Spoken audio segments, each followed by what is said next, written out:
કુંભારિયા વિસ્તારમાં ધૂળેટીના પર્વ પર કાર ચાલકે સર્જેલા વિચિત્ર અકસ્માતમાં 4 વર્ષીય માસૂમ બાળકીનું મોત નીપજ્યું છે।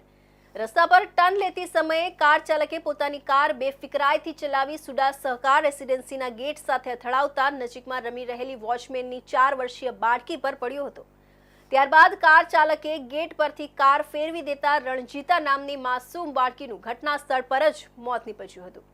પોલીસે અકસ્માત સર્જનાર કાર ચાલક હરેશ ઓળખિયાની ધરપકડ કરી વધુ તપાસ હાથ ધરી છે। હૃદયદ્રાવક અકસ્માતની આ સમગ્ર ઘટના સીસીટીવીમાં કેદ થઈ હતી।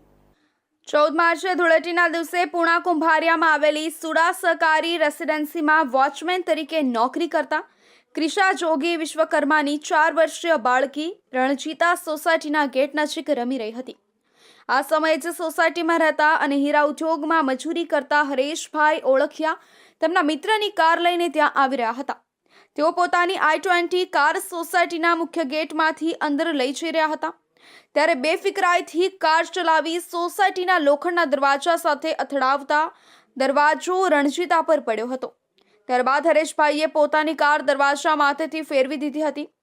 સુડા સહકાર રેસિડેન્સીમાં બનેલી આ હચમચાવી દેતી ઘટના સીસીટીવીમાં કેદ થઈ હતી, જેમાં જોવા મળી રહ્યું છે કે કાર ચાલક જ્યારે ગેટમાં પ્રવેશ કરી રહ્યો છે ત્યારે બેદરકારીપૂર્વક ગેટને ટક્કર મારે છે। લોખંડનો ગેટ બાળકી માથે પડ્યા બાદ પણ કાર ચાલક પોતાની કાર રોકતો નથી અને ગેટ પરથી ફેરવીને અંદર પ્રવેશ કરે છે, જેના કારણે માસૂમ બાળકીના ઘટનાસ્થળે જ પ્રાણ પંખેરું ઉડી ગયા હતા। ભર દિવસે જ માસૂમ રણજીતાનું મોત થતાં સોસાયટીના લોકો એકઠા થઈ ગયા હતા। રણજીતાના પિતા સોસાયટીમાં જ વોચમેન તરીકે ફરજ બજાવે છે। માસૂમ બાળકીની માતાના હૈયાફાટ રુદનના કારણે સૌ કોઈની આંખો ભીની થઈ ગઈ હતી।